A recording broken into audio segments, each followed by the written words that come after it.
Chapter 22, Sparta and Athens. Life in Sparta. The Persian Empire was a huge country ruled by just one man, Cyrus the Great. Cyrus made the laws for Persia to follow. He decided when the army would attack another country. He decided how much tax the people would pay. He was a good king, but he expected to be in charge and to have people obey him.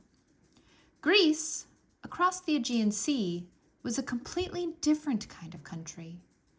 The Greeks all spoke the same language, dressed the same way, and worshipped the same gods. They all came to the Olympic Games and feasted together.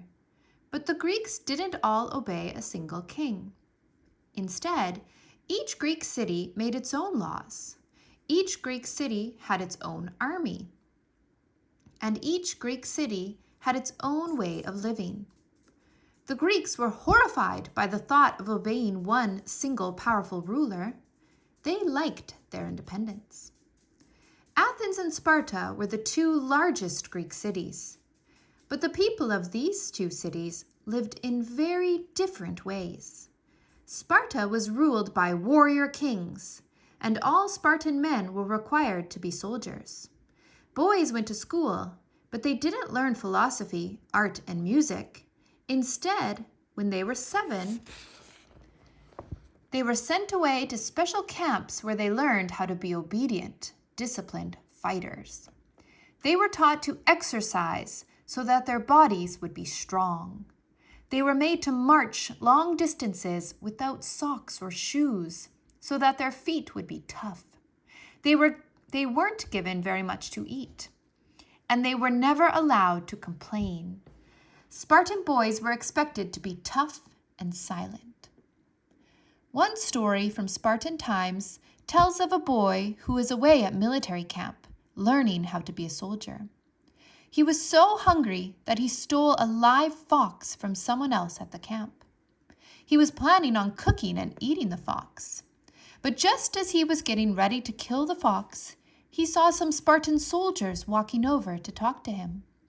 He knew that they would beat him for stealing the fox, so he quickly hid the fox underneath his shirt. The fox immediately started biting him.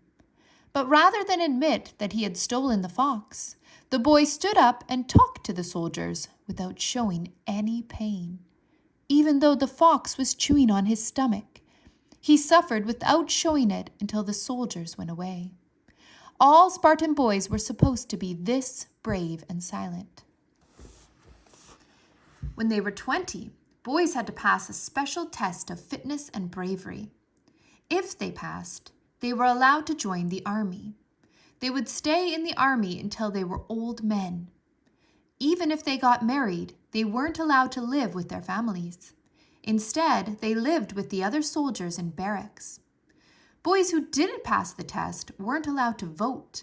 They could never be full citizens of Sparta. But what about the girls? Girls were taught to exercise and be strong too, so that they could be the mothers of more boys who would fight for Sparta. In the ancient world of the Spartans, only fighters were truly important.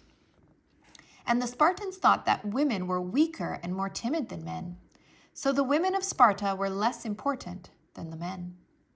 Spartan mothers were supposed to praise their sons for warlike behavior and reward them for bravery.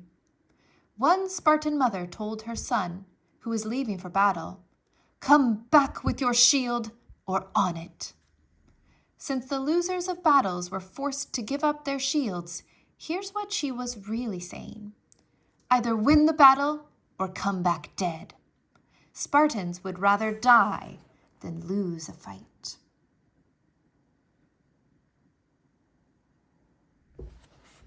Sparta wasn't known for its art or storytelling, but the Spartan army was known and feared all over the world for its bravery and toughness.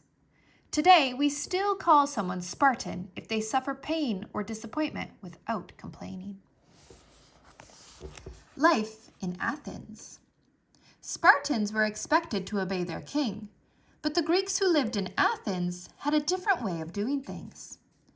Everyone who lived in Athens had a say in how the city was run, because Athens was a democracy. That means that whenever a new law was written, the people of Athens could vote on whether or not it should actually be followed. Each citizen would have the chance to say, "Yes, this is a good law," or "No, this is not a good law."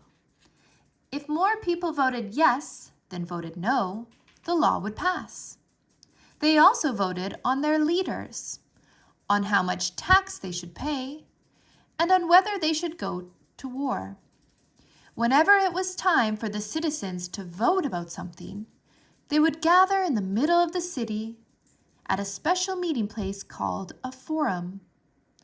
There, they would argue about whether to vote yes or no. After the arguments, they would make up their minds and then vote. So that they could understand how to vote properly, the citizens had to be educated. They needed to know why taxes were important and whether leaders were good or bad. They had to understand the laws of the city. If they were ignorant, they wouldn't be able to argue properly about the government of the city, and they wouldn't be able to make up their minds about how to vote. So education in Athens looked very different from education in Sparta. The Spartans were expected to obey their king and to fight for him, so they were taught how to be brave, strong, and obedient. But Athenians had to learn about taxes, laws, and government. Athenian boys went to school just like Spartan boys, but they didn't learn how to fight. Instead, they were taught how to read and how to write on wax tablets. They learned mathematics so that they could count and add and subtract. They memorized the poetry of Homer. They learned how to play the flute and the lyre, an ancient Greek instrument that looked like a small harp. Like the Spartans, the Athenians were expected to be strong, but they exercised by wrestling and by racing with each other on foot. Athenian girls were also different from Spartan girls. Athenian girls were taught to be housewives. Some girls learned how to read and write, but all girls learned from their mothers how to be domestic. How to manage a home, sew, raise a garden, take care of children, and manage slaves. Athenian women weren't allowed to vote, but they were expected to keep their homes running smoothly while their husbands were away arguing in the forum and voting about laws and leaders. One of the most famous men in Athens was named Plato. Plato told the Athenians that a democracy had to have educated people in it. "If they are ignorant," he said, "people who know more than they do will become tyrants and tell them what to do." Was Plato right? Well, let's think about this. Imagine that you've never been taught anything about stealing or about ownership. You don't know that people have a right to own things and to keep them. And no one has ever told you what stealing is. You are completely ignorant. Now imagine that you're on your way to the store with $5 to buy a Lego set. Along comes your neighbor. She's bigger and older than you are, and she decides that she'd really like to have that $5. "Hey," she says, "don't you know that it's Wednesday?" "Why is that important?" you say. "Well," she says, "on Wednesday, all smaller children are supposed to give their money away to larger children. It's a law. If you don't give me your money, you'll be breaking the law and you'll go to jail." You want to do the right thing, and no one ever taught you that there was no such law. So you hand over your money, and your neighbor walks off with it.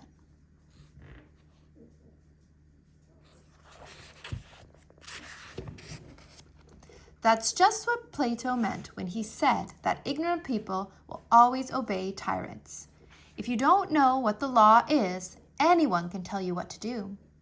The Athenians didn't want tyrants to be in charge, so they were careful to educate themselves and their children. The Spartans wanted to be strong and victorious, but the Athenians wanted to be wise and educated. These two Greek cities were very different.